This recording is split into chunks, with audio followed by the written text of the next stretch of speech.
Olá, meninos. Olá, meninas. Tudo bem?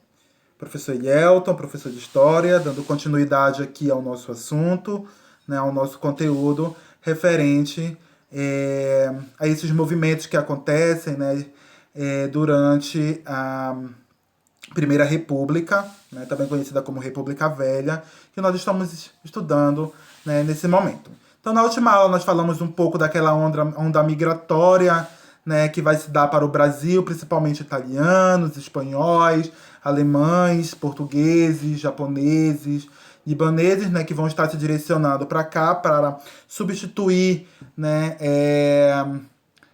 aquela mão de obra que para os republicanos, né, que para a elite republicana daquele período era insuficiente, que era uma mão de obra de ex-escravos, né, então eles precisavam de uma mão de obra qualificada para estar assumindo a posição das fábricas, né, a manutenção das indústrias, das máquinas naquele momento. Então nós falamos dessa onda migratória, falamos também, né, do desenvolvimento da indústria que vai se dar principalmente no eixo Rio de Janeiro e São Paulo, né, derivada daquela produção, daquele escoamento do café, né, do operariado e as mobilizações, como a greve de 1917, que vai acontecer lá em São Paulo, né.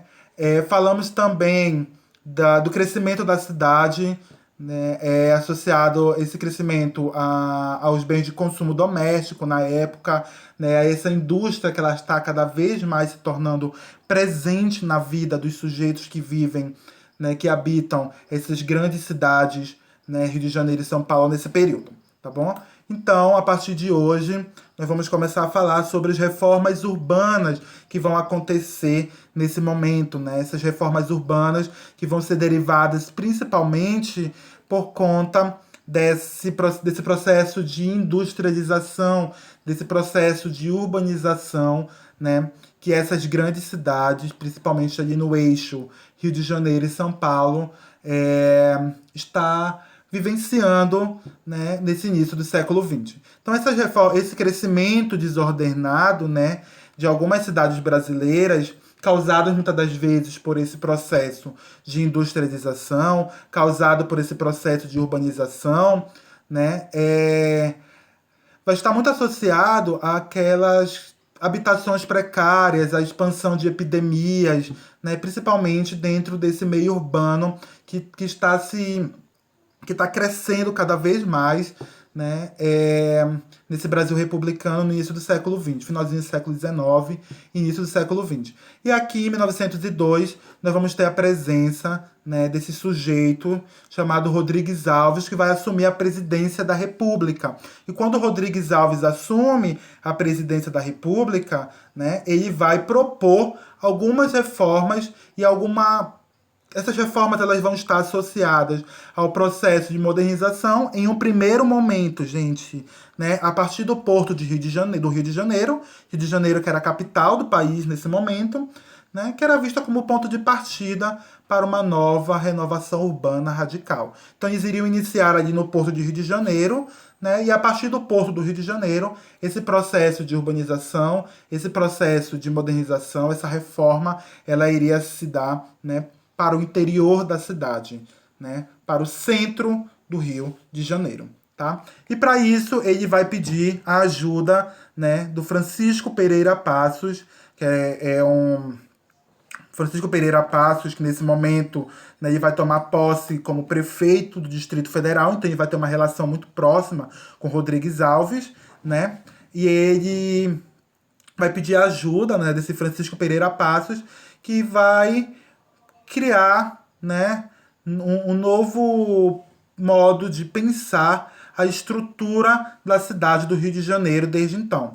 Né? E qual seria esse novo modo? É esse que eu trago aí em negrito para vocês, né? A partir do plano conhecido como Bota Abaixo, tá? Que é um plano de demolição de prédios, ele vai passar a abrir avenidas, prolongamento de ruas, vão reformar o calçamento, a arborização, construção de jardins nas praças, né? Então essa grande reforma ela vai atingir principalmente quem? Principalmente a população pobre que morava e que trabalhava no centro ou nas redondezas desse centro. tá? Então, esse bota abaixo, ele vai acabar demolindo muitas das vezes moradia de gente pobre, né, de operariado que trabalhava nas fábricas e que moravam nas proximidades dessas fábricas, expulsando eles muitas das vezes do seu local de origem, expulsando eles, né, do centro da cidade, criando muitas das vezes leis, como vai acontecer aqui em Belém, né? Criando leis que vai proibir o trânsito dessas pessoas pobres pelo centro de Belém, né? Isso trazendo um pouco para nossa realidade, mas vai acontecer também no Rio de Janeiro e em outras cidades do país, né? Proibido o trânsito de pessoas pobres, vistos como vagabundos. Por quê? Porque eles estariam enfeiando, né, os principais pontos turísticos, onde os turistas, né, os viajantes, é, os estrangeiros transitavam, então essas pessoas elas não poderiam transitar, porque elas estariam o quê? Enfeiando esses espaços. Isso vai ser muito comum dentro de discursos, né, de código de postura, né, de cidades nesse momento, tá?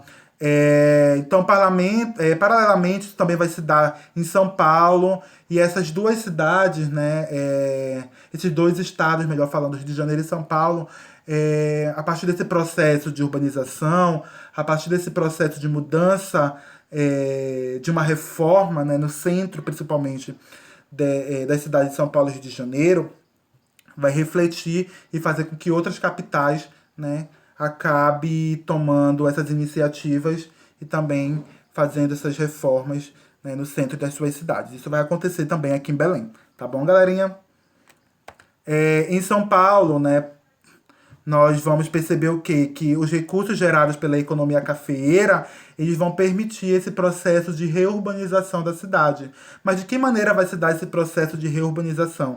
A cidade ela passa a ser dividida entre bairros nobres e bairros operários. Os bairros nobres é aquela parte alta da cidade que vai ser embelezada, né? Que vai ser aberta, as avenidas vão ser bem amplas, vão ser arborizadas, com lindas praças. E os bairros operários, né, que vão ser locais frequentemente de habitações de sujeitos, né, pobres, é, que viviam, né, naquela cidade, enchentes, problemas sociais, de violência, de doença se proliferando o tempo todo.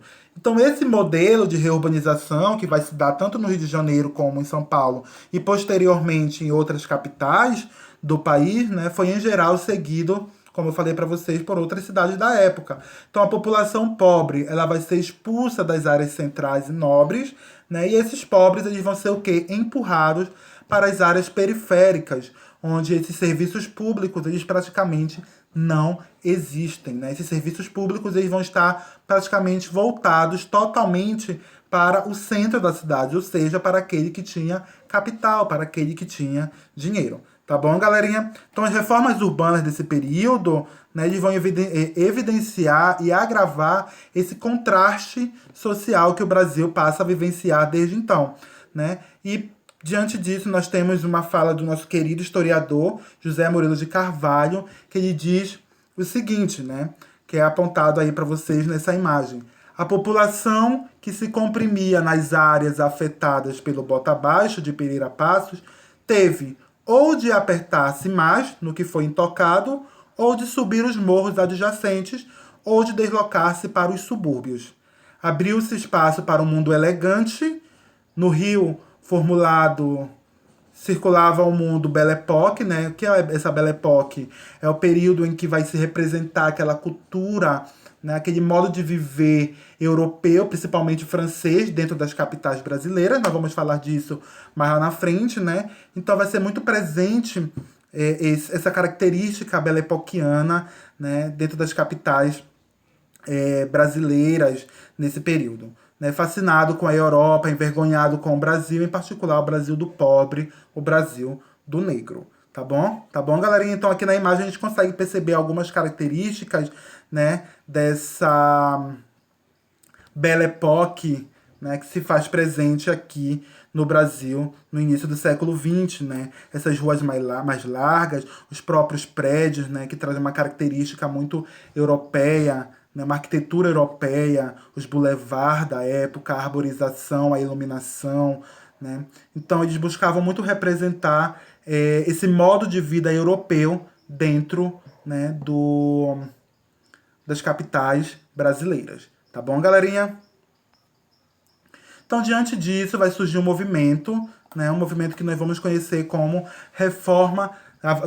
a revolta da vacina, né, que é uma revolta que vai se dar lá no início do século XX, né, vai se acontecer na cidade do Rio de Janeiro, né, que vai estar associada ao projeto de higienização dessa cidade. Né, porque nesse momento está se difundindo, está se proliferando, né, com grande facilidade, principalmente nessa área mais pobre da cidade do Rio de Janeiro, a febre amarela, a varíola e a peste bubônica. Né? Então, diante disso, o médico sanitarista Oswaldo Cruz ele vai criar uma brigada sanitarista, ou seja, um exército sanitarista, para eliminar os vetores dessas doenças. O que é o vetor? Aquele que transmite a doença. Né? Por exemplo, o mosquito, no caso da febre amarela, e o rato, no caso da peste bubônica. Né? Então, essas brigadas elas tinham permissões para entrar nas casas dos pobres, né?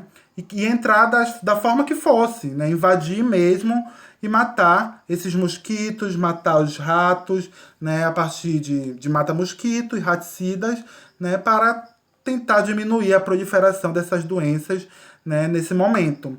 Só que a forma com que, né, esses sujeitos eles invadiam a vida dessas pessoas não vai ser bem aceita, não vai ser bem recebida por esses cidadãos que moravam em locais afastados do centro da cidade.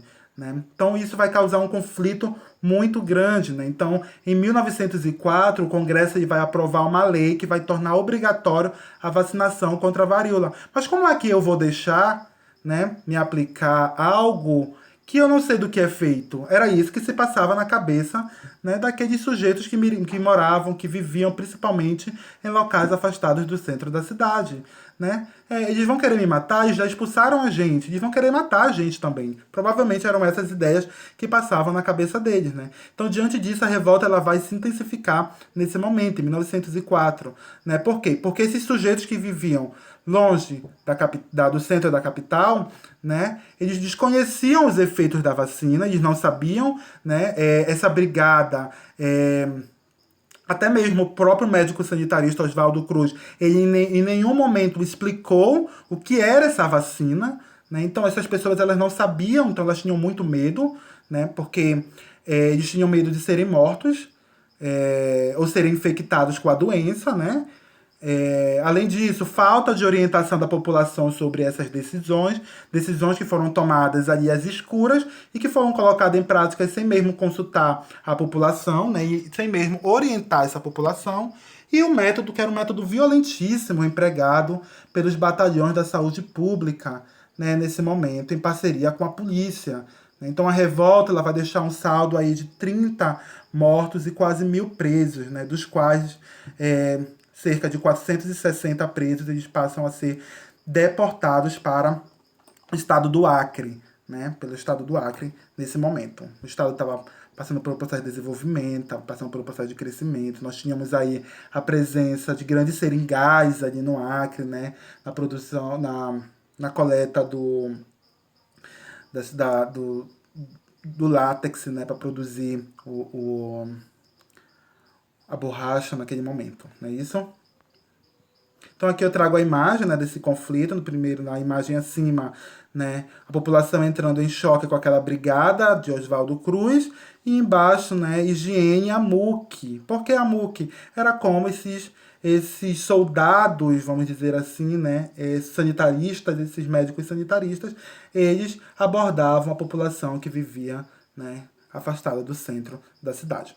Um outro movimento também que acontece nesse momento é conhecido aqui como Revolta da Chibata ou a Revolta dos Marinheiros, também vocês podem encontrar nos livros didáticos, em sites que abordam essa questão. Né? Então, essa revolta é uma revolta que vai se dar, né, também ali na região do Rio de Janeiro, né? É uma revolta que vai ser por conta da violência física e da violência psicológica que os marinheiros eles passam a sofrer, né? Principalmente dentro dos navios que trabalhavam. Então, dia 23 de novembro de 1910, né? um marinheiro, né, ele vai ser castigado com 250 chibatadas na frente de seus colegas de ofício, né? Esse castigo ele vai causar uma revolta nos demais colegas de trabalho, né, nos demais marinheiros, que vão tomar esses dois navios aí, os encoraçados de Minas Gerais e São Paulo, nesse período, né? Então eles vão tomar e vão fazer uma revolta dentro desses navios, né? E o que eles exigiam? Eles exigiam principalmente o fim dos castigos físicos na Marinha Brasileira, especialmente as chibatadas que eram estabelecidas pelos oficiais, tá? Então eles vão lutar principalmente por essa questão, tá bom, galerinha? Esse movimento tem como principal líder a figura do João Cândido, também conhecido como Almirante Negro, né? João Cândido ele vai se revoltar diante dessa ação das 250 chibatadas, vai mobilizar os demais colegas de ofício, né, para que eles tomem esses navios e a partir daí, né, diversos navios de outros estados do país vão começar também a ser tomados e aí essas revoltas elas começam a ganhar cada vez mais força no meio urbano.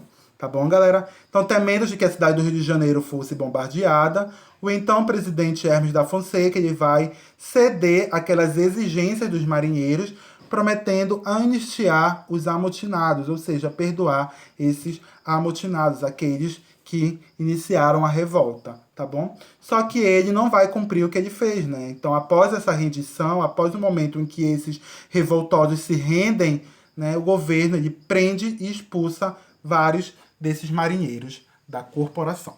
Tá bom, galerinha? Então aqui eu trouxe para vocês também uma outra revolta, que é a revolta da Marinha. E também nesse momento vai se fazer muito presente a imprensa negra, né? A imprensa negra, que é uma imprensa que vai dar voz, que vai dar vez, né, a sujeitos que vivem, né, principalmente à margem da sociedade e gente dessa categoria, gente desse grupo que são os negros, né, nesse momento. Então, a resistência negra desse período, né, que é um período que vem, uma resistência que vem desde o período imperial, que ganha, né, espaço ali na República, elas não se manifestavam apenas em formas de fugas e formações de quilombos, né?